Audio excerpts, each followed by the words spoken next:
Ang layunin natin ngayon ay makaipon ng 1,500 likes, kaya't huwag kalimutang i-like at mag-subscribe upang suportahan ang channel. Ang inyong mga likes at komento lamang ang aking kailangan upang magpatuloy. Ngayon, ipagpatuloy na natin ang episode.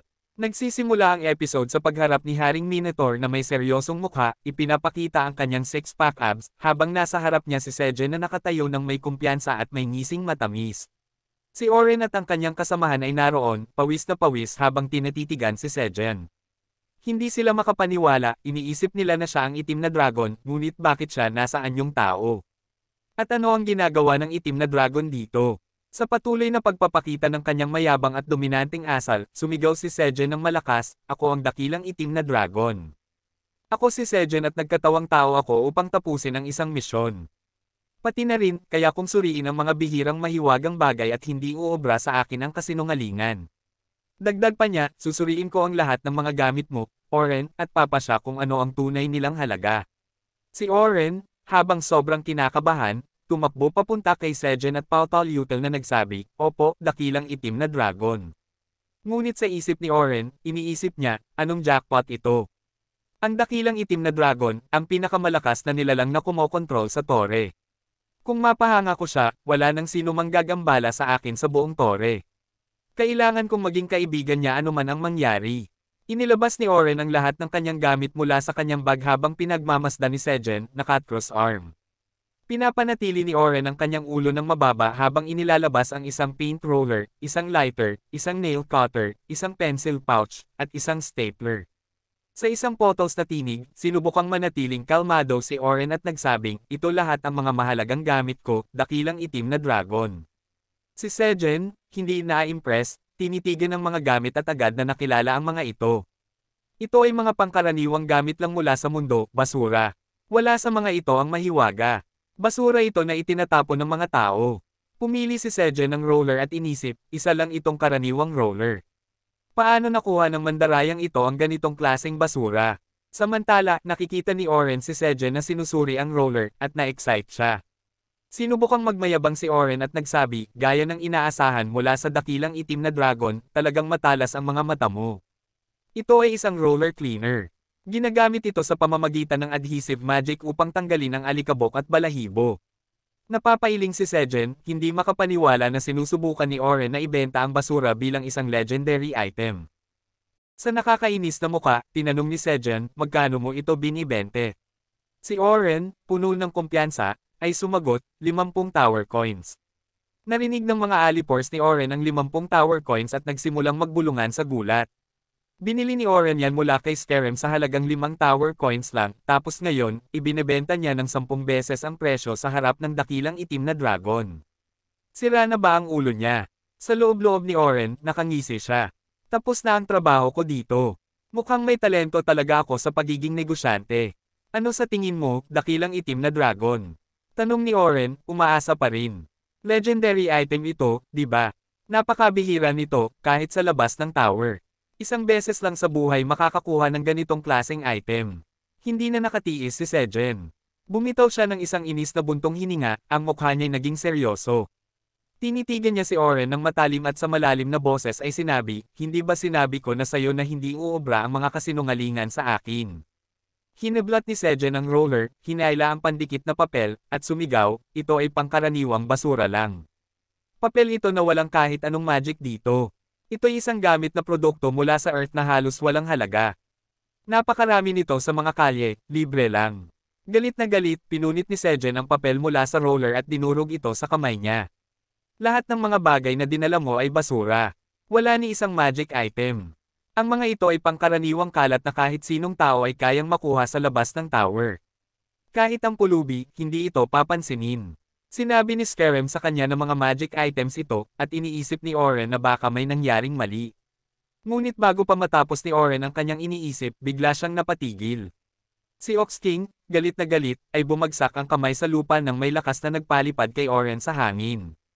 Yumanig ang lupa at nagbitak-bitik ang mga bato sa ilalim nila. Sa isang malakas na tinig, nagtanong si Ox King kung paano naglakas loob si Oren na questionin ang dakilang itim na dragon, ang galit niya'y malinaw sa bawat salita. Ang malakas na paghinga ni Ox King ay lumikha ng isang buhawi ng presyon na yumanig sa buong paligid. Kahit nagpapakita ng kumpiyansa, naramdaman ni Sejen ang bigat ng kapangyarihan ni Ox King. Sa loob-loob niya, natatakot siya, alam niyang si Ox King ay 100 beses na mas malakas kaysa sa kanya. Makapal ang tensyon sa hangin, at parang mawawalan na ng malay si Sejen anumang sandali. Si Oren, lubos na natatakot, ay bumagsak sa kanyang mga tuhod at ipinagkibit ang kanyang noo sa lupa, nagmamakaawang patawarin siya. Paulit-ulit niyang inaamin na hindi maaaring magkamali ang dakilang itim na dragon at iginiit niyang nagkamali siya. Nagmamakaawa siya ng paulit-ulit, humihiling na iligtas siya ni Sejen, inamin na niloko siya ni Skerem. Ngunit alam niyang huli na ang lahat para baguhin pa ang nangyari. Nakita ni Sejen si Oren na nakadapa sa lupa at nagpas siyang magpakita ng awa, ipinaliwanag na siya ay nasa mabuting mood at hindi niya papatayin si Oren. Gayunpaman, ipinaalam ni Sejen kay Oren na may isa pa siyang problema, ang kanyang utang. Si Oren, nanginginig pa rin, ay tumangala sa kalituhan. Ipinaalala ni Sejen sa kanya na siya ay may malaking utang para sa lahat ng mga produkto at serbisyo na kinuha niya, kabilang ang tubig, pagkain, at iba pa. Nagulat at hindi makapaniwala, tinanong ni Oren kung paano nalaman ni Sejen ang tungkol doon. Sa isang ngisi, ipinaliwanag ni Sejen na pagmamayari niya ang lahat sa ika-79 na palapag, ang tubig, ang mga isda, at ang restaurant, lahat iyon ay sa kanya. Si Oren, labis na naguguluhan, ay napagtanto kung gaano siya kalalim na hulog sa bitag. Sa sandaling iyon, dumating ang mga kunhong Sickle Rabbit, Chubby Rabbit, at Gray Rabbit at ipinakita ang kontrata, kasama ang pagkalkula ng utang. Binasa ni Sickle Rabbit ang listahan ng mga singil, kabilang ang pagkain, tubig, at tirahan, at ipinaliwanag na dahil 3 araw na silang hindi nakakabayad, ang kabuuan ay umabot na sa 500 tower coins. Bukod pa rito, may karagdagang singil para sa paglilinis ng mga ilegal na gawain ni Oren sa lupa na nagdala ng kabuoang utang sa 1,000 tower coins. Si Ox King, na nananatiling seryoso, ay nilinaw ang huling kondisyon, kung hindi mababayaran ni Oren at ng kanyang mga alipors ang utang gamit ang coins, kakailanganin nilang bayaran ito gamit ang kanilang mga katawan. Napatulala si Oren, hindi niya naiintindihan kung ano ang ibig sabihin ng pagbabayad gamit ang kanilang mga katawan. Napansin ni Ox King ang kalituhan ni Oren at ipinaliwanag ang proseso. Ibinaba niya ang isang malaking kahoy na kahon sa harap ni Oren at sinabihan siya na kailangan niyang gumawa ng mga bricks. Ang gawain ni Oren at ng kanyang mga alipors ay punan ang kahon ng basang putik, patuyuan ito, at gumawa ng brick ng paulit-ulit hanggang mabayaran ang utang. Habang nagbabago ang eksena, minamasdan ni Sejen ang Minotaur na masipag na gumagawa ng libu-libong bricks. Ipinakita sa eksena ang puti, itim, at maging mga babaeng Minotaur na abala sa paggawa ng bricks at pagdadala nito. Ipinaalam ni Sejen kay Oren at sa kanyang mga alipors na kailangan nilang gumawa ng 100,000 bricks upang mabayaran ang kanilang utang. Walang makakaalis hanggang hindi bayad ang lahat.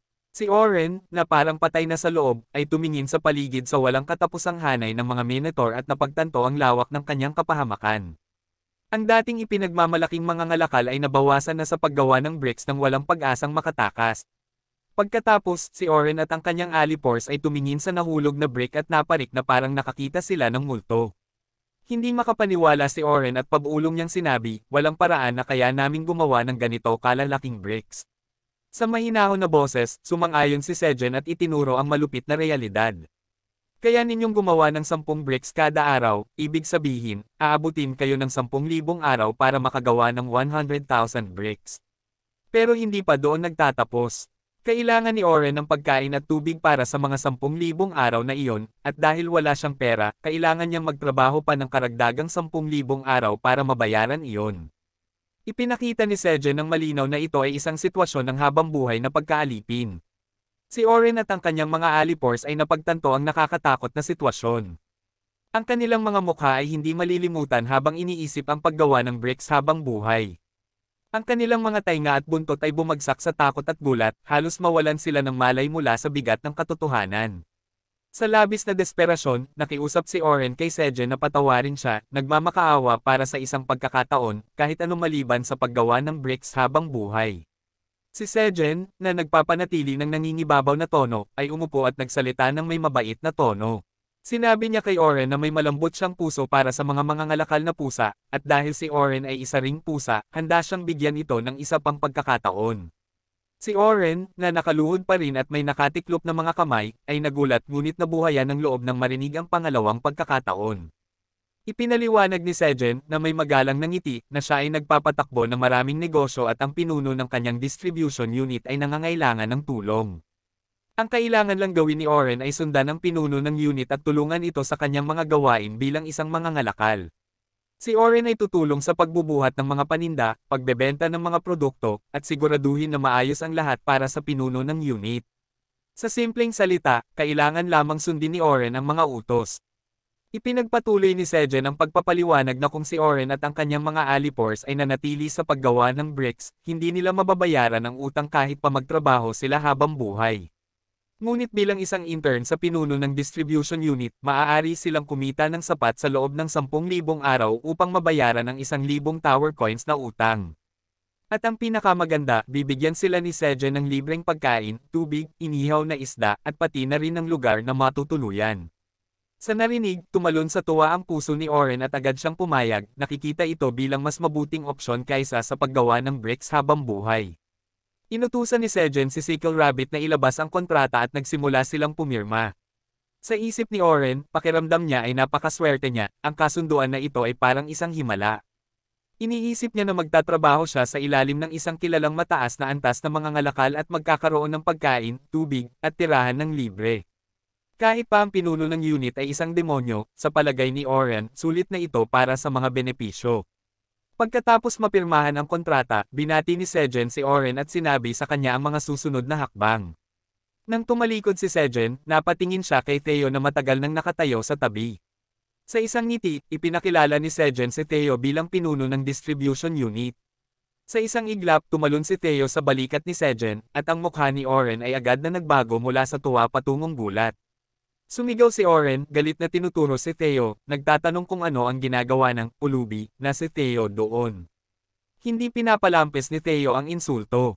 Tumalon siya mula sa balikat ni Sejen at sinuntok si Oren sa ulo, ipinaalala sa kanya na isa na lamang siyang intern ngayon. Sinabi ni Theo kay Oren na siya pa rin ang nakatataas at kailangan niyang magpakita ng respeto sa kanyang nakatatanda. Sa isang tusong ngiti, binalingan ni Theo si Oren at ang kanyang alipors at sinabi sa kanila na sila ngayon ay nasa ilalim ng kanyang pamumuno. Ipinahayag niya na siya ang unang alagad ng dakilang itim na dragon at lahat sila ay dapat magpakita ng tamang paggalang mula ngayon. Madiin niyang sinabi, maliwanag ba? Sumagot kayo. Agad na tumango si Oren at ang kanyang mga alipors, tinawag si Theo na kanilang boss at sinabing naintindihan nila. Si Oren, na labis na naguguluhan, ay hinahaplos ang lugar kung saan siya tinamaan ni Theo at iniisip na baka mas masahol pa ang sitwasyong ito kaysa sa paglagda sa kontrata sa Diablo. Samantala, puno ng enerhiya at kumpiyansa, pinangunahan ni Theo sina Oren at ang kanyang mga tauhan sa isang kalapit na taniman ng kamatis. Masigasig niyang ipinaliwanag ang kanilang bagong trabaho na mag-ani ng kamatis habang si Oren ay patuloy na naguguluhan, hindi makapaniwala kung paano maaaring maging subordinate si Theo ng dakilang itim na dragon. Ang mga laki ni Oren ay natulala sa laki ng taniman ng kamatis. Si Sejen na nagmamasid mula sa likod ay hindi mapigilan ang pagtawa, talagang naiintriga siya kung paano pumapasok si Theo sa kanyang papel bilang leader. Ngunit may bahagi ng isip ni Sejen ang nag-aalala na baka magtrabaho ng sobra si Theo. Ngayon na may mga tauhan sa ilalim ng kanyang utos, magkakaroon si Theo ng pagkakataon na magpahinga. Higit pa rito, napansin ni Sejen na tila kumukuha ng kaunting paghihiganti si Theo laban sa taong minsang nagbigay sa kanya ng problema. Ngayon ay nasa ilalim na ni Theo si Oren. Pagkatapos, lumabas ang Ox King at nagpasalamat kay Theo para sa pagkuha sa ganitong nakakabahalang gawain. Sabi pa ng Ox King na ginagawa lamang niya ang utos ng itim na dragon, binibigyang diin ang kanyang malalim na paggalang kay Sejen. Ang Ox King, halos nanginginig sa gutom, ay humuhuli ng pansin ni Sejen. Napansin ni Sejen na gutom ang Ox King at sinabi sa kanya na marami pang green onions malapit na maaaring masira. Iminungkahi niyang kumain na siya bago pa man makapagtapos si Sejen sa pagsasalita. Ang Ox King ay tumakbo papunta sa patch ng green onions, pinupunit ang mga dahon at kinakain ang mga ito habang nagpapasalamat kay Sejen. Si Sejen, na nasisiyahan sa mga nangyari sa araw na iyon, ay bumalik sa taniman ng kamatis para lang marinig si Theo na sumisigaw. Sinisisi ni Theo ang lucky number 1 para sa pagkabasag ng hindi pa hinog na kamatis, pagkatapos ay nagalit kay lucky number 2 at pinagsabihan siya tungkol sa pag-alis ng tangkay ng kamatis, na nagbabala na makakaapekto ito sa halaga ng produkto. Patuloy na nagtuturo si Theo tungkol sa mga pangunahing kaalaman sa pagsasaka, malinaw na nasisiyahan sa kanyang papel bilang boss. Si Sejen, na nagmamasid mula sa malayo, ay nagtatawa sa sarili, na nagsasabing talagang malayo na ang narating ni Theo. Naalala niya nang si Theo ay ganap na walang alam, at ngayon ay siya na ang namumuno. Si Sejen ay tumatawa, ipinagmamalaki ang layo ng narating ng kanyang kaibigan. Sa loob ng isang oras, pinagsasabihan ni Theo ang kanyang bagong nabuo na koponan ng mga tauhan, na may mapanlikha ng ngiti sa kanyang mga labi. Sa loob, tinatangkilik ni Theo ang bawat sandali ng bagong kapangyarihang ito. Ang pagsisisi sa isang tao ay pakiramdam na kahanga-hanga, at si Theo ay pinapakinabangan ang pakiramdam habang nagtatapos ang episode.